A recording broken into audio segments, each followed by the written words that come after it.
उत्तर प्रदेश के बिजनौर में मुर्गी फार्म स्वामी की ऐसी लापरवाही सामने आई है जिसकी वजह से हजारों लोग मौत के मुंह में समा सकते हैं।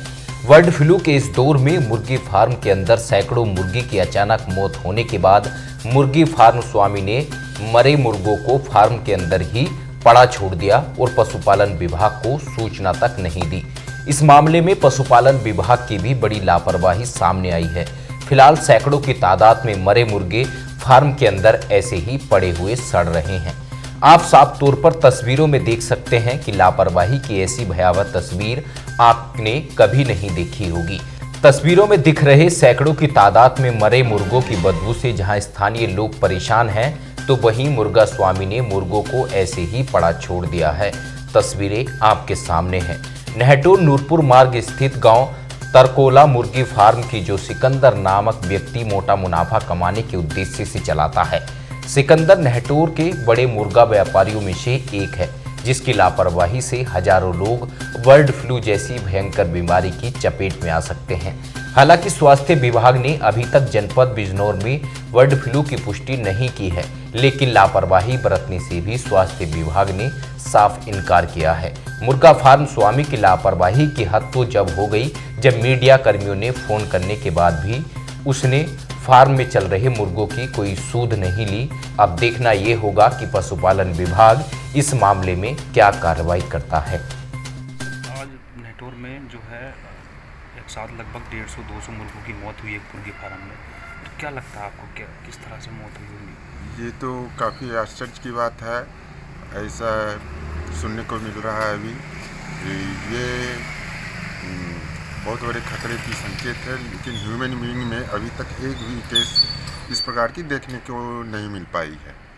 और उम्मीद है कि पोस्टमार्टम रिपोर्ट के आ जाने के पश्चात पता चल पाएगा इस मृत्यु का कारण क्या है।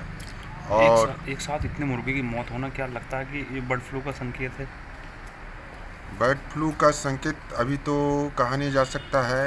जब तक पोस्टमार्टम का रिपोर्ट ना आ जाए, उसके आने के पश्चात ही कुछ भी कह पाना संभव है। लेकिन एक साथ इतने पक्षियों की मौत खतरे की संकेत है। ज़्यादा उम्मीद बर्ड फ्लू की ही तरफ जा रही है। संकेत बर्ड फ्लू की ही तरफ है। बिजनौर से आकाश तोमर की रिपोर्ट।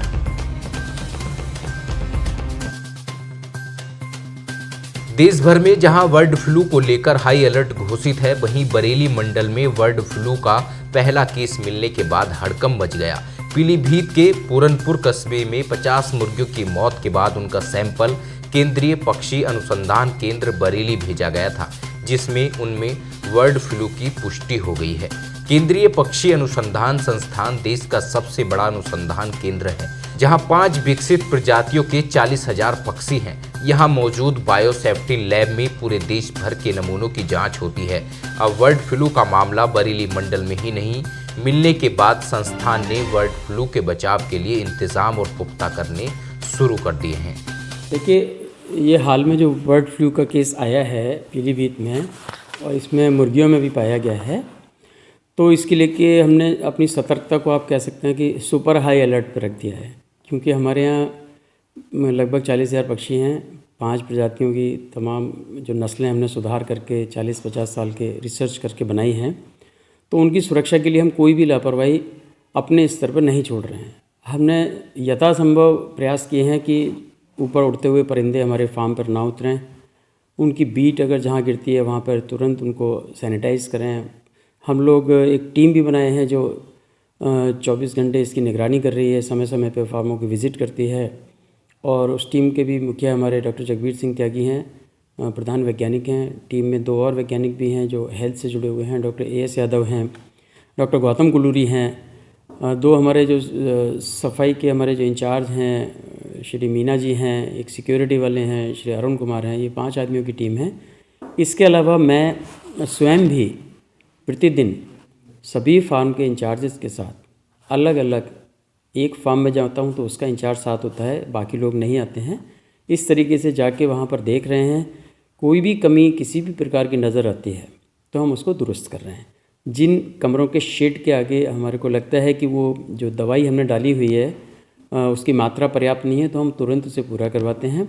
हर आदमी को हमने ये आवश्यक कर दिया है कि वो कैंपस में भी घुसने से पहले, मैं स्वयं भी अगर कैंपस में घुसता हूँ तो पहले अपने हाथ धोता हूँ, पैरों को सैनिटाइज करता हूँ, जूते चप्पलों को सैनिटाइज करता हूँ, तब फार्म में प्रवेश करता हूँ। ये गाइडलाइन सबके लिए है, चाहे वो छोटा अधिकारी हो, बड़ा अधिकारी हो, छोटा कर्मचारी हो, बड़ा कर्मचारी हो, सब आदमी फार्म कॉम्प्लेक्स में हाथ धोए बगैर अंदर नहीं जाएंगे। दूसरी बात यह है कि ये जो टीम हमारी निरीक्षण करती है, हम निरीक्षण करते हैं, इसके बाद हमने 15 मिनट के लिए 11 बजे हम रोज़ाना सुबह मीटिंग करते हैं। कहीं पर भी कोई कमियां नज़र आती हैं या जिक्र होता है तो हम उसको दुरुस्त करते हैं तुरंत, त्वरित गति से। उसमें कोई लापरवाही किसी भी किस्म की नहीं है। कहीं पर टहनी गिरी हुई टूट जाते हैं पेड़ की बख्श, तो वो अंदर आता है, उसको सफाई कराना है, इस तरीके के चूना छिड़कना है, दवाई लगाना है, और बर्तन ठीक से धुल रहे हैं कि नहीं। सबसे इम्पॉर्टेंट क्या होता है कि जहाँ पर आदमी चलता है, अब चूँकि आसमान तो खुला है, परिंदे तो खुले में उड़ते हैं, वो बीमारी ला भी सकते हैं, तो हमने टॉप प्रायोरिटी पे रखा हुआ है कि हमारी सड़कें जिस पे हमारे फार्म का स्टाफ या हमारे ऑफिसर उस पर चलते हैं, उस सड़क को हम दिन भर, मैं जोर दे के कहूँगा दिन भर, उस पर हमारे जो कर्मचारी हैं उस पर सैनिटाइज़ करते रहते हैं, उस पर दवाई का छिड़काव लगातार हो रहा है। और प्रयास ये है कि वो बीमारी पास में तो है, मगर हम लोग पूरी कोशिश कर रहे हैं कि वो हमारे संस्थान के अंदर प्रवेश ना करे। इससे बचाव के लिए क्या कार्य किए जाएंगे? बचाव का ये, हमने जो व्यक्ति हैं उनको, जो फार्म के अंदर काम करने वाले व्यक्ति हैं, उनको निर्देश किया है कि वो घर से जो कपड़े पहन के आते हैं फार्म में आने के बाद बदल लें, मुंह पर मास्क लगा के रखें, फार्म के अंदर जाते समय, बाहर आते समय, चूँकि फिर जाके वो अपने परिवार में जाएंगे, तो उनसे हमने दोनों तरफ आते समय और जाते समय अपने आप को साफ़ रखने की, कपड़े बदलने की, कपड़ों को सैनिटाइज़ करने की, हाथ पैरों को धोने की, सैनिटाइज़ करने की, और उसके बाद ही वो अंदर जाएं या अंदर से बाहर जाएं। क्योंकि मास्क लगाना हमने कंपलसरी कर दिया है। कोई भी वर्कर फार्म के अंदर हो या बाहर हो, जो भी काम करेगा वो बिना मास्क लगाए काम नहीं करेगा, उसकी एंट्री हमने प्रतिबंधित कर दी है। बिना मास्क के कोई अंदर नहीं आ सकता है।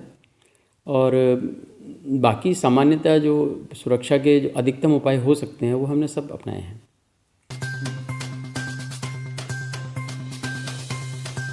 उत्तर प्रदेश के कैबिनेट मिनिस्टर सुरेश कुमार खन्ना ने किसानों से सुप्रीम कोर्ट के आदेशों को मानने की अपील की है। उनका कहना है कि किसान सुप्रीम कोर्ट के आदेशों का पालन करें। उनका ये भी कहना है कि कुछ खास पार्टियां किसानों को भड़काने का काम कर रही हैं। इस दौरान उन्होंने समाजवादी पार्टी पर भी जमकर निशाना साधा। सुरेश खन्ना यहां मुख्यमंत्री सामूहिक विवाह कार्यक्रम में बतौर मुख्य अतिथि पहुंचे थे। यहां के ओसीएफ रामलीला ग्राउंड में आज 30 जोड़ों की शादी कराई गई। इसके अलावा 100 दिव्यांगों को ट्राईसाइकिल वितरित की गई। कार्यक्रम के दौरान उन्होंने प्रदेशवासियों को मकर संक्रांति की बधाई दी। इस दौरान मीडिया से बातचीत करते हुए किसानों के आंदोलन के सवाल पर उन्होंने कहा कि कुछ पार्टियां किसानों को भड़काने का काम कर रही हैं। ऐसे में उन्होंने किसानों से अपील की है कि वह सुप्रीम कोर्ट के आदेशों का पालन करें और धरना खत्म करें। आज मकर संक्रांति के अवसर पर हम आप सभी लोगों को बधाई देते हैं। पूरे प्रदेशवासियों को, अपने जनपद वासियों को हम बधाई भी देते हैं, शुभकामना भी देते हैं। आज का दिन बहुत शुभ माना जाता है हमारी पौराणिक कथाओं में, और ख़ास तौर से महाभारत काल से लेकर आज तक जो भी परंपरा है कि जब सूर्य दक्षिणायन से उत्तरायण की ओर जाता है तो निश्चित रूप से आज के दिन ये ट्रांसफ़र होने की बात कही जाती है, और हर वर्ष ये 14 जनवरी को ही मनाया जाता है। इसलिए आज का दिन विशेष रूप से शुभ माना जाता है। और इस शुभ घड़ी में आज पूरे शाहजहाँपुर में 102 जोड़े विवाह सूत्र बंधन में बंध रहे हैं। ये सामूहिक विवाह योजना के अंतर्गत है, जिसमें 2 लाख रुपए तक से कम की आमदनी वाले लोग इसमें पार्टिसिपेट कर सकते हैं। अपना पंजीकरण कराकर इसमें जो भी उनकी अपेक्षा और आकांक्षा रहती है कि उनके शादी में वीआईपी शरीक हो, धूमधाम से शादी हो, तो इस प्रकार की योजना हमारी सरकार ने माननीय मुख्यमंत्री जी के नेतृत्व में चलाई है, और ये लगातार पिछले कई वर्षों से चल रही है।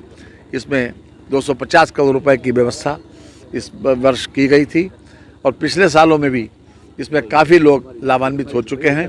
अभी तक उत्तर प्रदेश में लगभग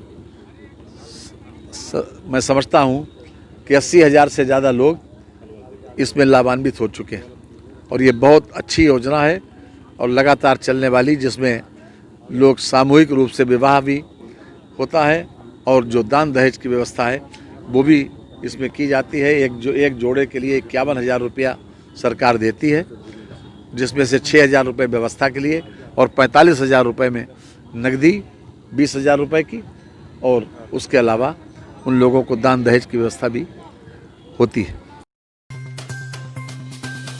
बदायूं जिले के यदु शुगर मिल में अवैध तरीके से गन्ना खरीद करने पर एमडी समेत 17 लोगों पर एफआईआर दर्ज कराई गई है, जबकि मिल पर गन्ना किसानों का अभी भी 40 करोड़ बकाया भुगतान अटका हुआ है। क्या है पूरा मामला, रिपोर्ट देखिए। बदायूं जिले के बिसोली तहसील में स्थित यदु शुगर मिल में संभल व बुलंदशहर जिले का गन्ना अवैध रूप से खरीदे जाने पर मिल के एमडी समेत 17 लोगों पर गन्ना विभाग के सचिव ने थाना इस्लाम नगर में एफआईआर दर्ज कराई है। डीएम कुमार प्रशांत का कहना है कि कुछ लोगों की शिकायत थी कि यदु शुगर मिल में बिना पर्ची के गन्ना खरीदा जा रहा है, जिस पर गन्ना सचिव मौके पर पहुंचे और उन्हें जांच पड़ताल की तो ट्रैक्टर ट्रॉली बुलंदशहर और संभल के पाए गए, जिनसे अवैध तरीके से गन्ना खरीदा जा रहा था, जिस पर मिल के प्रबंधन समेत कई लोगों पर एफआईआर दर्ज कराई गई। उन्होंने बताया कि यदु चीनी मिल पर अभी तक किसानों का 40 करोड़ बकाया है, जिसका भुगतान भी जल्द कराने के निर्देश दिए गए हैं। एक शिकायत आ रही थी कि ये जो है अपना पुराना गन्ने का पेमेंट उसको नहीं कर रहे थे और बाहर से बिना पर्ची के किसानों से डायरेक्ट गन्ना खरीद रहे थे। तो इसमें जब शिकायत आई और मौके पे वहाँ पुलिस और गन्ना विभाग की टीम को भेजा गया तो पता चला कि बुलंदशहर के कुछ वहाँ पे ट्रैक्टर ट्रॉलियाँ खड़ी थी और बिना पर्ची के वहाँ खरीद की जा रही थी। तो तत्काल वहाँ पे एफआईआर दर्ज करवाई गई है उनके प्रबंधकों के खिलाफ और उनको निर्देशित भी किया गया है कि इस प्रकार की कोई कार्रवाई अगर भविष्य में करेंगे तो और हम कड़े कदम उठाएंगे। सर अभी तक कितना बकाया? करीब 73 करोड़ रुपए का पिछले पेराई वर्ष का कुल भुगतान था, जिसमें वो करीब 30 से 35 करोड़ के बीच के का करीब भुगतान कर चुके हैं। कुल 48% के करीब भुगतान कर चुके हैं और शेष करीब 40 करोड़ का भुगतान अभी बचा हुआ है, जो कि यथाशीघ्र हम कराने का प्रयास कर रहे हैं। तो कितने लोगों पे एफआईआर लगाएंगे? एग्जैक्ट मुझे नहीं पता, लेकिन कुल करीब 10 के करीब हैं जो कि जिनके खिलाफ एफआईआर दर्ज करवाई गई। जिला कासगंज के कस्बा मोहनपुर में गौशाला पर एक बार फिर गायों के साथ लापरवाही देखने को मिली है। नगर पंचायत के अधिकारियों से बात करने पर भी उनके कानों में कोई सुनवाई नहीं हो रही है। जहां नगर पंचायत की गौशाला में दिन प्रतिदिन गाय मर रही हैं और प्रशासन गाय की मौत को अनदेखा कर रहा है।